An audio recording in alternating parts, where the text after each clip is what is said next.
యోహాను సువార్త 20వ అధ్యాయము. ఆదివారమున ఇంకను చీకటిగా ఉన్నప్పుడు మగ్దలేనే మరియ పెందలకడ సమాధి యొద్దకు వచ్చి సమాధి మీద ఉండిన రాయి తీయబడి ఉండుట చూచెను.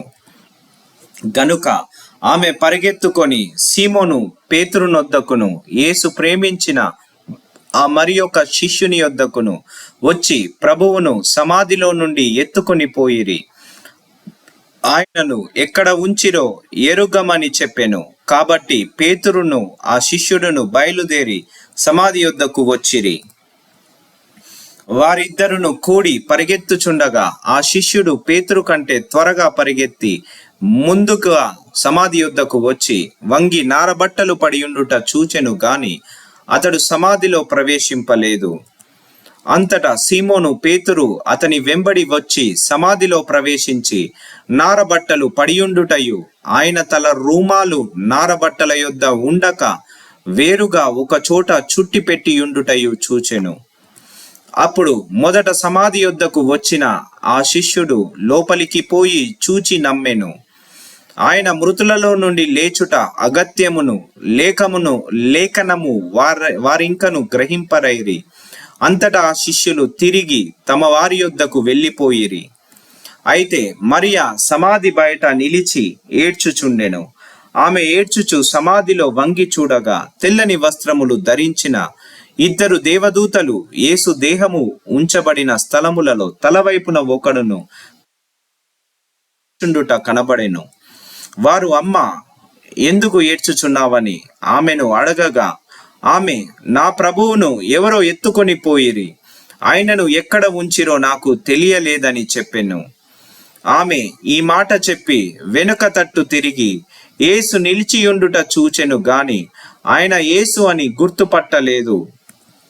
యేసు, అమ్మ, ఎందుకు ఏడ్చుచున్నావు, ఎవరిని వెతుకుచున్నావు అని ఆమెను అడగగా ఆమె ఆయన తోటమాలి అనుకొని, అయ్యా, నీవు ఆయనను మోసుకొని పోయిన ఎడల ఆయనను ఎక్కడ ఉంచితివో నాతో చెప్పుము, నేను ఆయనను ఎత్తుకొని పోదునని చెప్పెను.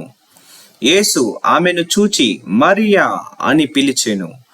ఆమె ఆయన వైపు తిరిగి ఆయనను హెబ్రీ భాషతో రబ్బూని అని పిలిచెను. ఆ మాటకు బోధకుడని అర్థము. యేసు ఆమెతో, నేను ఇంకను తండ్రి యొద్దకు ఎక్కిపోలేదు గనుక నన్ను ముట్టుకొనవద్దు. అయితే నా సహోదరుల యొద్దకు వెళ్ళి నా తండ్రియు మీ తండ్రియు, నా దేవుడను మీ దేవుడనైన వాని యొద్దకు ఎక్కిపోవుచున్నానని వారితో చెప్పుమనెను. మగ్దలేనే మరియ వచ్చి, నేను ప్రభువును చూచి తిని ఆయన నాతో ఈ మాటలు చెప్పెనని శిష్యులకు తెలియజేసెను. ఆదివారము సాయంకాలమున శిష్యులు యూదులకు భయపడి తాము కూడియున్న ఇంటి తలుపులు మూసి కొని ఉండగా యేసు వచ్చి మధ్యను నిలిచి, మీకు సమాధానము కలుగునుగాక అని వారితో చెప్పెను. ఆయన ఇలాగు చెప్పి వారికి తన చేతులను పక్కను చూపగా శిష్యులు ప్రభువును చూచి సంతోషించిరి. అప్పుడు యేసు మరలా, మీకు సమాధానము కలుగునుగాక, తండ్రి నన్ను పంపిన ప్రకారము నేను మిమ్మును పంపుచున్నానని వారితో చెప్పెను. ఆయన ఈ మాట చెప్పి వారి మీద ఊది, పరిశుద్ధాత్మను పొందుడి.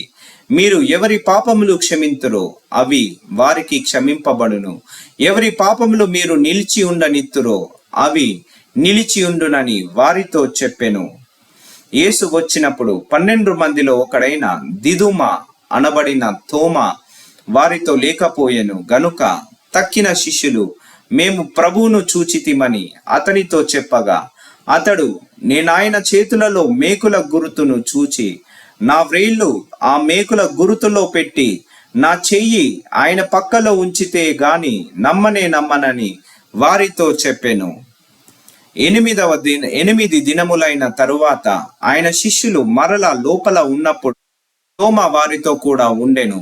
తలుపులు మూయబడి ఉండగా యేసు వచ్చి మధ్యను నిలిచి, మీకు సమాధానము కలుగును గాక అనెను. తరువాత తోమాను చూచి, నీ వ్రేలు ఇటు చాచి నా చేతులు చూడుము, నీ చెయ్యి చాచి నా ప్రక్కలో ఉంచి అవిశ్వాసివి కాక విశ్వాసివై ఉండుమనెను. అందుకు తోమా ఆయనతో, నా ప్రభువా, నా దేవా అనెను. యేసు, నీవు నన్ను చూచి నమ్మితివి, చూడక నమ్మిన వారు ధన్యులని అతనితో చెప్పెను. మరియు అనేకమైన ఇతర సూచర క్రియలను యేసు తన శిష్యుల ఎదుట చేసెను. అవి ఈ గ్రంథమందు రాయబడి ఉండటలేదు గాని యేసు దేవుని కుమారుడైన క్రీస్తు అని మీరు నమ్మునట్లును, నమ్మి ఆయన నామమందు జీవము పొందునట్లును ఇవి రాయబడెను.